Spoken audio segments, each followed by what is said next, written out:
Two reports have dropped from Shams as well as Michael Grange that indicate potential landing spots for OG Anunoby. So we'll discuss those, as well as DeAndre Ayton being linked to the Toronto Raptors as, quote, the Raptors have fans of Ayton within the organization. So we'll talk about Ayton potentially going to the Raptors and all the things linking the Toronto Raptors and Phoenix Suns in a potential trade in recent days. And Gary Trent Jr.'s market value has been revealed ahead of this year's trade deadline, and it is not good. So we'll discuss all of that and more in this video. So without further ado, let's jump into the first topic of discussion. The first thing we're taking a look at is Shams reveals Anunoby landing spots, as well as Michael Grange, but obviously Shams is the more locked-in guy across the NBA. But there's been a multitude of OG Anunoby reports going around in recent days, whether it be teams being interested, whether it be OG not happy in Toronto, whether it be him speaking out on the situation and people reading between the lines on those quotes saying, oh, this isn't really what a guy that's happy in Toronto would actually say. So there's been a lot going on with OG Anunoby, and we have a new report linking a few more teams to the Toronto Raptors and potentially acquiring OG. And the first one we'll take a look at is from Shams, saying that the Suns, the Knicks are still the teams to look at for a potential OG Anunoby trade. And this is something that we've discussed in recent days and multiple reports, the Knicks and the Suns being the main two teams that could land OG. But he brought up a couple more, saying that I would also pay attention to the Pelicans, the Pacers, as they've also registered some interest. Now, he said that regarding OG Anunoby, had a little video breaking it down, but the Pelicans have been a team. A lot of Raptors fans have said, hey, if we could get some of their assets, some of their young players, they could be a great potential trading partner with the Toronto Raptors, as they have guys like Trey Murphy III, right? Dyson Daniels. Some people want Jose Alvarado, and they have a bunch of draft picks going forward, a bunch from the Milwaukee Bucks, from the LA Lakers, as well as their own draft picks. So they have a lot of assets that they could potentially send out to Toronto in a deal that would send OG to New Orleans, unprotected picks, unlike the stuff coming from New York. And this is where Michael Grange comes out and essentially validates what Shams is saying. Basically coming out and saying that OG is also a player that could likely net a large return that we already know of. It's widely believed the New York Knicks are prepared to offer future first-round picks for OG, but the quality of those picks isn't exactly high-end. They have picks belonging to Dallas, Washington, and Detroit that are all top 10, top 14, and top 18 protected respectively. Not nothing, but the best case is one chance at Victor Wembanyama on the lottery, and they are projected to have right now. Otherwise, a pair of mid to late first round picks aren't likely to change the Raptors' trajectory in the short to medium term.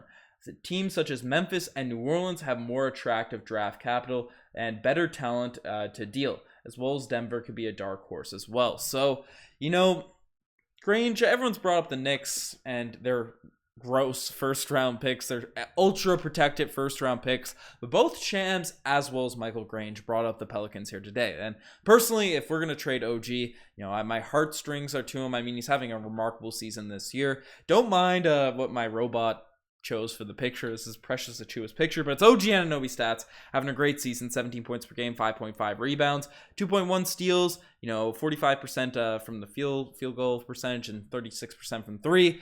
If we are going to trade him, and it does seem like we are, and a report also came out, or DraftKings basically came out and gave the odds in terms of the likelihood OG Anunoby is dealt and moved away from the Toronto Raptors, and they basically have it at 83% as of yesterday, as of last night. So if there's an 83% chance he's going to get dealt, I want a massive, massive haul back in return for Toronto Raptors. So we'll see what ends up happening on that front. But a combination of Dyson Daniels, some of their first-round picks, Trey Murphy III, if they would throw in a Herb Jones, I know he's having a little bit of a dip this season. They have a lot of guys that I'd be interested in. Cool to see, a couple of Raptors down there in New Orleans. Let me know what packages you guys would like to see in the comment section below. But the next thing we're talking about is DeAndre Ayton has fans within the Raptors organization. Now, the Phoenix Suns were brought up in the last segment. They're a team that Shams has essentially said, they're a top 2 team in play for OG Anunoby right now. And there's been a lot of things linking the Toronto Raptors and the Phoenix Suns in terms of potentially making a trade. Now,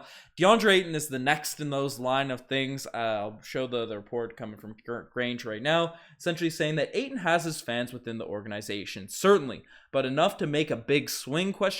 In the absence of firm information, rumors, and triangulation, and educated guesses to fill in the void, in conversations with representatives of different teams, general themes coalesce. So then he talks about how 4 of our star players are unlikely to be on the roster in terms of contract-wise going into the future, and maybe that could be those would be pieces that could be used in a potential DeAndre Ayton trade, because Ayton, for all the things that people have criticized him for in those finals runs and stuff, he is a very talented center. He'd be a great fit for the Toronto Raptors, who lack that traditional 7-footer that can be effective around the lane. I mean, you look at his stats for this season, right? 18 points per game, 10 rebounds, 57% from the field. The 3-point percentage doesn't take a lot, but the blocks and steals could be a little bit higher, but he has improved on the defensive end as seasons have gone along. DeAndre Ayton would just be a really nice fit in the East for the Raptors, and could be a cool guy to slot in, considering we have a lot of guys at that 6'9" height frame. So just even moving that talent from like an OG to a DeAndre Ayton could potentially work out. But we've also seen reports in recent weeks saying that Fred VanVleet has been linked to the Phoenix Suns. The Suns would be interested in Fred. Fred VanVleet deal. That was more of a minor report. A long list of teams have expressed interest in Fred VanVleet.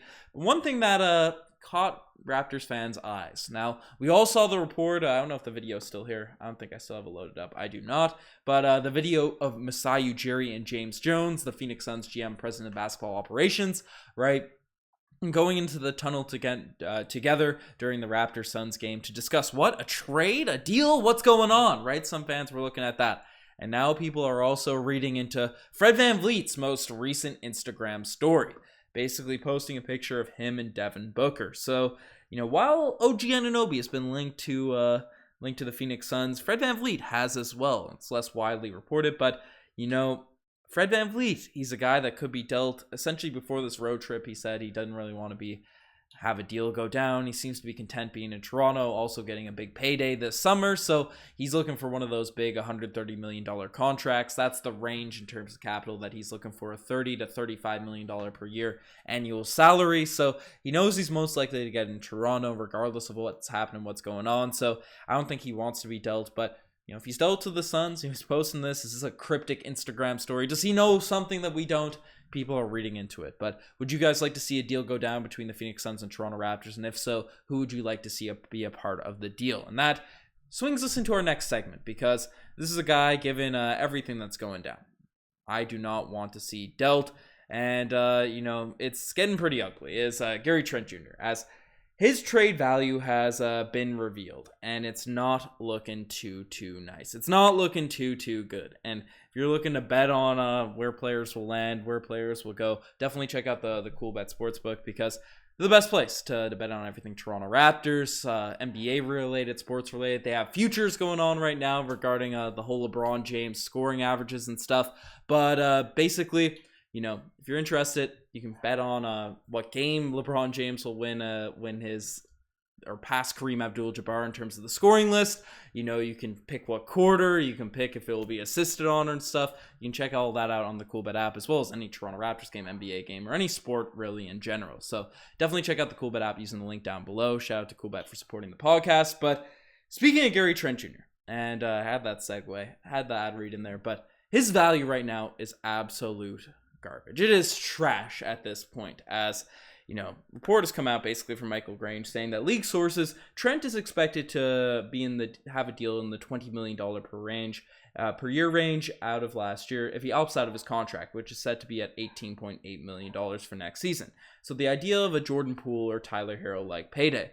So then he goes on to say that league sources peg Gary Trent Jr.'s likely trade value as a protected first round pick or 2 good second round picks along with matching salary. From the Raptors' point of view, the likelihood of improving your team by moving a 24-year-old who's proven himself as a quality perimeter shooter is relatively low. If Trent is determined to leave, or the Raptors don't believe they can re-sign him in free agency, the story might be different. So Grange is essentially saying that the value out there for Gary Trent Jr. is trash. It is not good. It doesn't make sense to deal away Gary Trent Jr. for that type of value. I mean, you look at Gary's stats on this season, and they significantly, remarkably, astronomically outplay what a late first round pick, a couple second round picks are going to give you. I mean, we had a couple second round picks a couple years ago. What was that? Delano Banton, and I don't even know. His name is slipping my mind right now, but Gary Trent Jr. is worlds ahead of what those potential return. David Johnson, that's where my brain is slipping right there. You know, 2 mid second round picks. Like, don't trade Gary for something like that. Take the risk on him walking rather than getting a couple seconds or something like that. Unless you know for sure 100% fact he's going to leave. But I think this is also the reason all the rumors, you know, Masai Ujiri's fielding out offers, figuring out the market, why the rumors have died down on the Gary Trent Jr. front and have migrated towards OG Anunoby. Because the whole league wants OG Anunoby right now. No one really wants Gary Trent Jr. given the contract situation. So we'll see what ends up happening on that front. But I think it's safe to predict that Gary Trent Jr. won't be dealt if that is his value. Now, if the Raptors can get more, maybe they'd turn their head to something else. But the final thing we're discussing in this video is Siakam isn't feeling patient on any front. Now, the Raptors have not been good this season. There's been a bunch of rumors going around surrounding the team. They were hoping to bounce back. They were hoping to switch their tune and make a push for the playoffs, you know, especially on this road trip. They're 2-2 now at this point.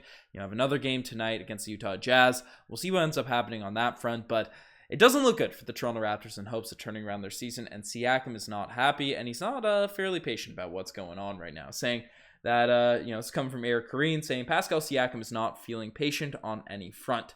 And then contradicted with that, Fred VanVleet has noted recently he's been pleased with the general direction of the team over the last handful of games. That silver lining is just plain gray to Siakam. So I think this reflects sort of where the headspaces are at. Siakam knows he's not going to get traded. He's on a long-term contract, all that sort of stuff. So he's rightfully frustrated. He wants to win. He's in the prime of his career. He's putting up remarkable stats this year. Like, Siakam is, he's just frustrated. He's letting it be known. He's not asking out or anything, but his patience is growing thin with this current Raptors squad. Fred VanVleet is just happy to kind of be here. He knows he's most likely to get that big payday from Toronto this offseason, so he's not going to stir up the pot, make any complaints or anything like that. But I don't know, folks. Let me know what you guys think about all of these reports. They've been coming in hot and heavy in recent days, but subscribe to the channel if you haven't already. Check out the Cool Bet Sporting app using the link down below. Anyways, enough of me rambling. You guys are the best. I'm signing out. Cheers.